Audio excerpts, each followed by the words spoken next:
After e4, e5, knight c3, bishop b4. As mentioned in the previous video, we go on with knight c3. Now, in the previous video we went through bishop a5, now we're going to go through bishop c5. Also a very popular choice. Now this is met with c3 and the idea of playing d4 and conquer the center. So let's see what happens after c6, immediately removing our knight and giving the black bishop the possibility to play bishop b6, maybe bishop c7, and not get forcefully traded with our knight. Now here we ignore that because the whole point was now to play d4. So let's look at these two options. Either pawn taking the knight or pawn taking the pawn in d4. Let's start with pawn taking the knight. Centralizing the pawn, now we're going to take the piece back of course, but now we are moving our pawn to the side. However, we're doing just fine here. We're also attacking the pawn in d5. And with that, with the queen, we'll also be threatening the pawn in e5. So a move like d6 doesn't make sense now, because you could take queen d5. The pawn taking in c5 means you can take this one with check. You're winning. It's just a much better beginning for white. So here, what happens after pawn takes in e4? White goes on with knight to e2. So we have a weird structure, but we've got 4 pawns in here on the queen side. White's got 2 pawns in the center. We've got none. However, we have the bishop pair. So that's how it works. Now, the white player will play knight to g3 and then take the pawn in e4 and carry on with the game. Black can't really stop it. Let's say black plays d5 to protect the pawn. Then you take en passant. So there's nothing. Let's close this line very quickly by mentioning how it goes. Let's say knight to f6. Okay, knight to g3. We're putting pressure on the pawn. And after castle, let's remember the theme here. Bishop to g5 already wins for white. We're going to take the pawn in e4 and apply more pressure over the knight in f6. If black attacks the bishop straight away with the idea of playing g5, well then we just take. Queen takes back, knight takes, and now the queen moves away. But we have this very strong pass pawn, and that's an asset that's going to be useful for us to win. Queen to g6 attacking the knight and putting pressure on g2 is met with f3, simply defending everything. Now black will have to develop. Let's just see how it goes, and then we go on to the serious line.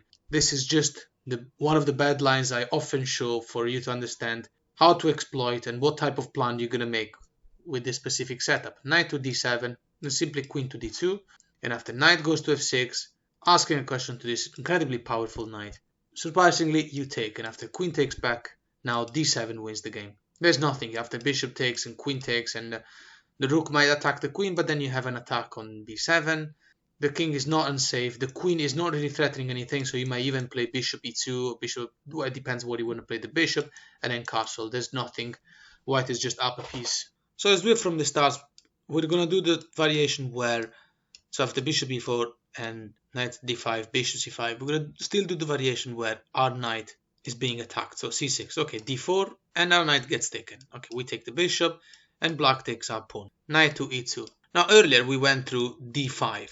As I said, d5, then we can take en passant, and black gives us a free pass pawn. Now that's crazy, but the thing is that d5 is actually the best move by black. There's no other moves that is just as good. If black plays knight to f6 instead of d5, either way, you know that what you're going to do. You're going for knight to g3 attacking this pawn, bishop g5 pinning the knight. That's exactly just a transposition of the situation we've seen before. So knight to f6, you just play knight to g3. d5, best move to protect the pawn, but then you just take en passant. And here earlier, we mentioned how black castles and then we play bishop to f6 is a very strong move.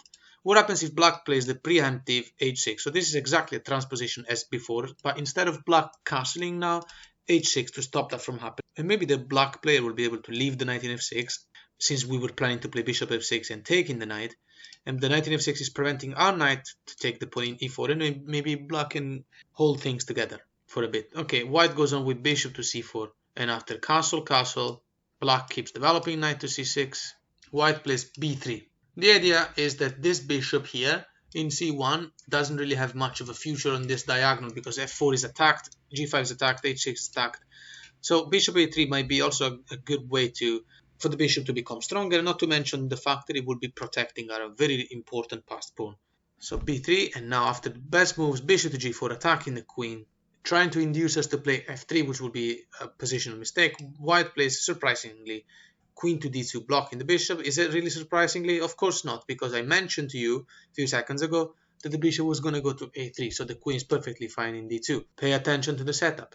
Black plays queen to a5, getting the queen away from the back rank and preparing to put the rooks to attack this pawn, potentially pile up the rooks, maybe attack it more and more until it can take this pawn. queen a5 joining the game is met by b4. So that's why our pawn chain is actually really good. And after b4, queen moves away, queen to b6, and now h3 attacking the bishop.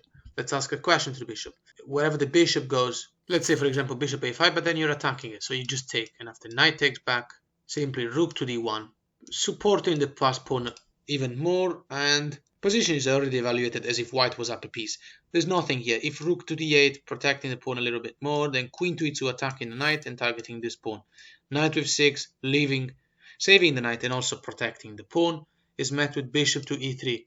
Funny how we really are up a piece. Where's the queen going to go? The queen is completely trapped, so black will have to sacrifice the knight like this. But the rest is history, so let's move on. So let's go back a few moves. In this position after h3, what happens after bishop to d7? Simply blocking the pawn and stopping us from potentially reaching the very good looking f5 square.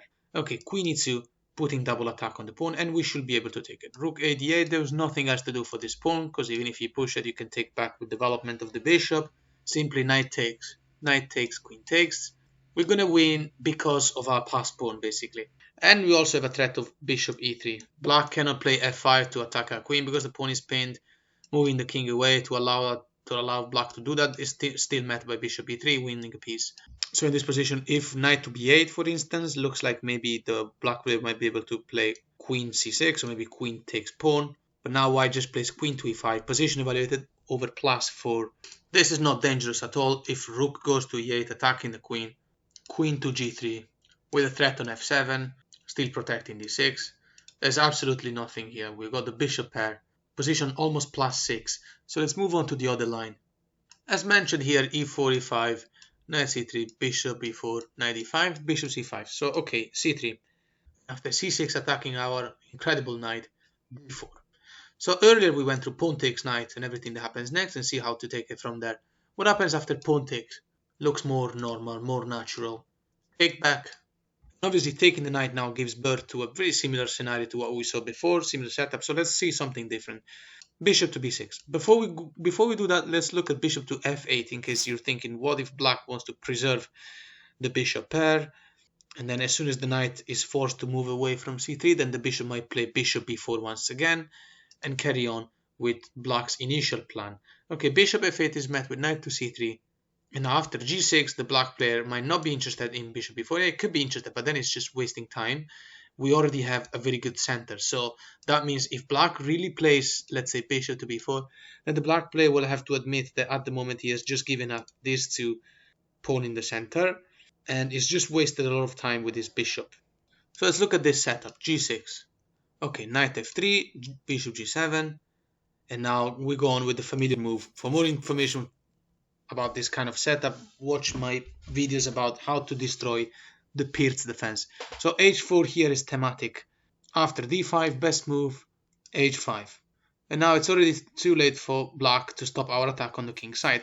And we're exploiting the fact that black initially played the pawn to c6 move to know that black will not be willing to castle long side, or will be too crazy, especially after bishop f4, which would be a incredibly strong bishop.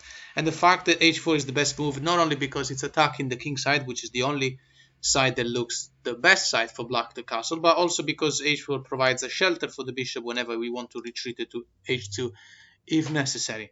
After h5 and knight developing, we go on with h6. This is thematic. We've seen it in how to beat the Pirt's. After bishop back to f8, only move, e5 attacking the knight.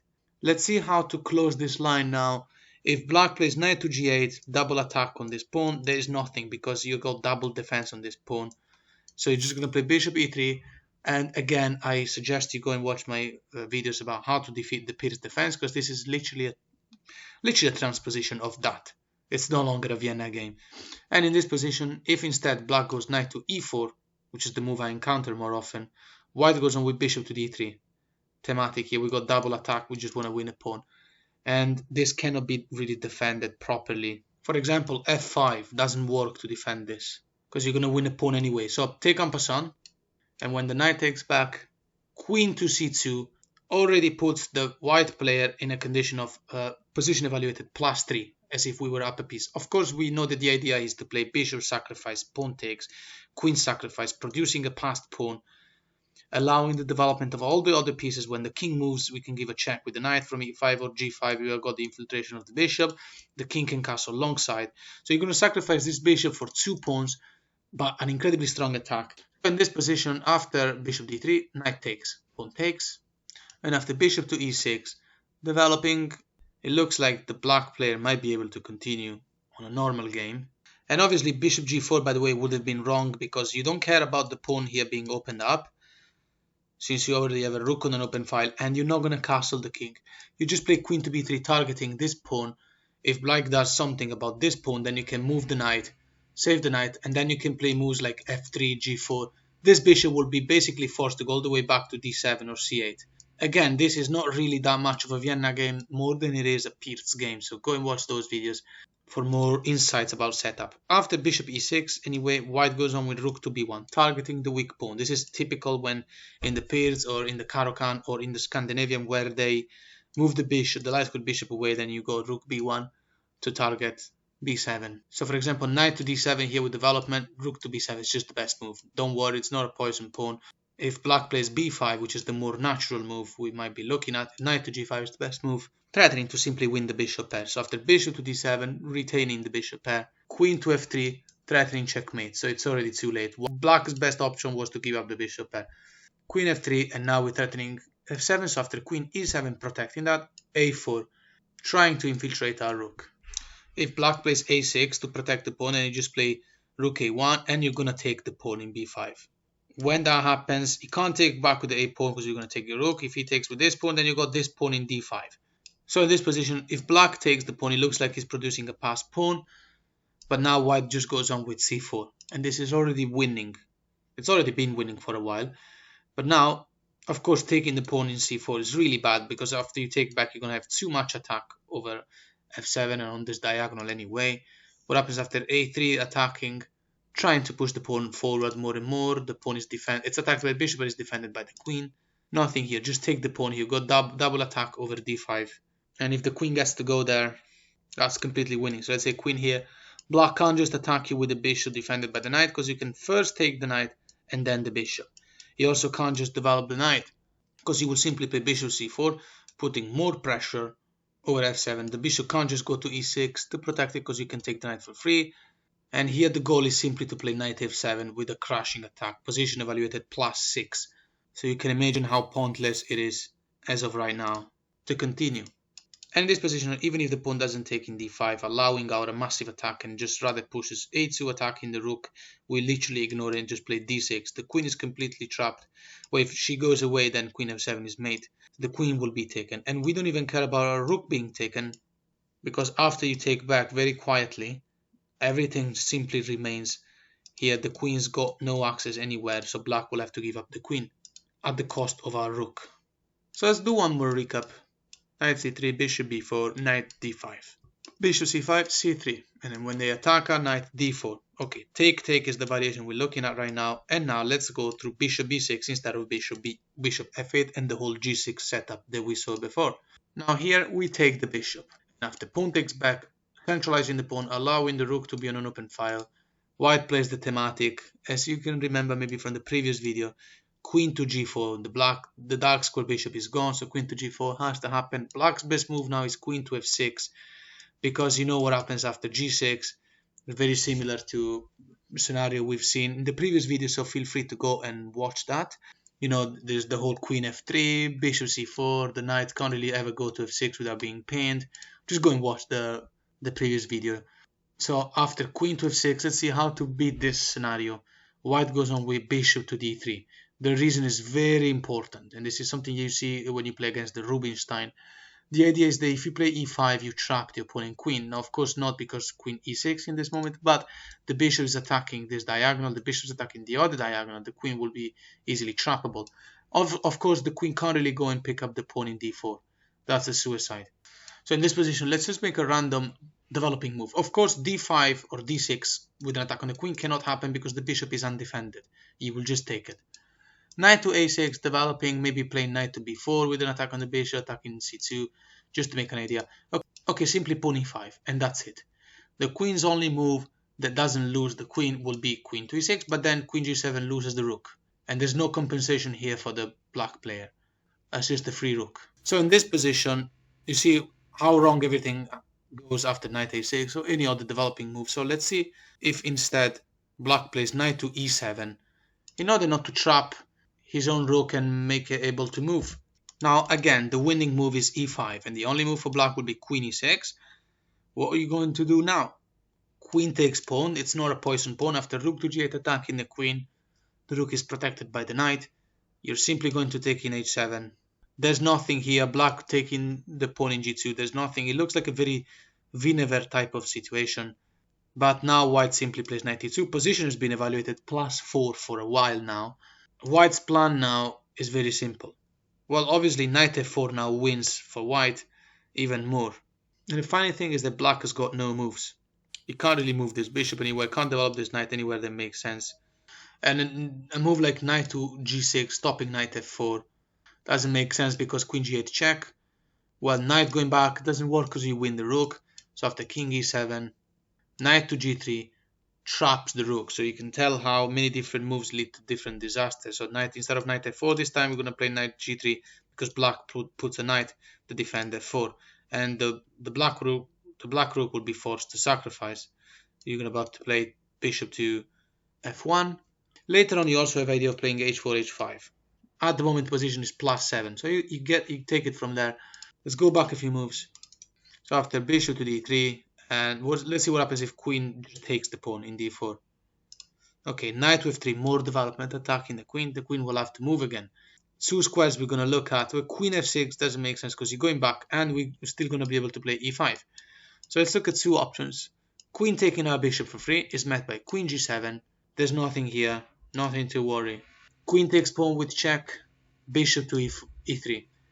And we are still going to win this point. It's impossible to stop us. Both of these squares by which the queen will be on the same diagonal as us are controlled by our minor pieces. Queen to b4 check, bishop to d2. And black can't really take this pawn. So now we're about to win the rook finally. Queen to e7 check, king to f1 with the threat of winning the game with rook e1. Queen to f8 looking for a swap desperately. Simply play queen takes rook. That's it. d5 is the best move by black in this position, but now rook check. And after knight to e7 developing, no reason to swap queens of course, queen to h7. And after bishop to e6, continuing with development, white plays the crucial h4 move. And we're winning, both in material and in position. Earlier in this position we went through queen takes completely for free. The bishop, what happens after queen b4 check? Okay, bishop, and after queen to b2, the queen's attacking our rook. It's also protecting g7. Did the black player just find the winning solution? No, because rook to b1 attacks the queen, the rook is protected, and after queen to f6, guess what happens now? e5, and we should be able to go to g7 undisturbed. So in this position, after bishop d2 attacking the queen, we went through queen takes the pawn, which we realize it's a poison pawn. What happens after queen to f8? Did the black queen just manage to win our central pawn and go back all the way to f8 and protect our attack from our attack? It looks like yes for the moment, but our position is much better. Queen to g3 is the best move now, controlling this incredible diagonal. So after d6, allowing the development of other pieces, minor pieces, white continues a bishop to f4. The idea is to win the game immediately with bishop takes pawn. How does that win? Let's make an example. If black plays an innocent looking move like knight f6 developing, bishop d6, this is a fork, attacks the queen and doubles attack on the knight. So now the queen will have to move. When the queen moves, you're going to win the knight for free. The bishop is defended by the queen. And the knight attacking h5 doesn't do anything because you can just go to c7 with the queen far away. And in this position, after knight f6 and bishop takes here, knight to h5 attacks our queen. Of course, it doesn't work. I didn't need to even say this, but queen e5 check should be very easy to see. You don't really need me to say that. So again, in this position, after bishop f4, how does black stop all of that? Well, let's say black moves the knight away. Knight to a6, potential idea of going to b4, where it will be fairly well placed. Okay, again, we take this pawn, and now the queen can't move, so black will have to block it like this, knight to e7. Okay, now rook to d1. Again, this position is like +4 or +5. I'm just going to go on to illustrate how more or less it will look like. Let's see this move. When knight b4 is not possible because of the bishop, I forgot to mention it before, so knight to c5 with an attack on this bishop. This is met very surprisingly by giving up the bishop pair pawn takes back, centralizing the black pawn. So this is weird, but the best thing is because then we can play queen to c7, holding a lot of control over the 7th rank. This is an amazing place to put the queen. And the idea is to play knight e5. The bishop can move as well. The rook will be contributing, let's say, queen to d8 with an idea of, or maybe placing the rook to d8. The rook is on an open file. We definitely don't have to worry about a move like rook a2 because the rook will be threatening nothing. We play bishop c4 attacks the rook and threaten checkmate. Anyway, let's look at bishop to g4 now. Developing the bishop, black will have an idea of playing maybe rook to c8. White goes on with knight e5, attacking the bishop. So we don't care about our rook being taken, obviously, because queen d7 is mate. And if rook to c8 attacking our queen, very quietly we just play queen to b7. Still threatening mate in case the bishop were to go away.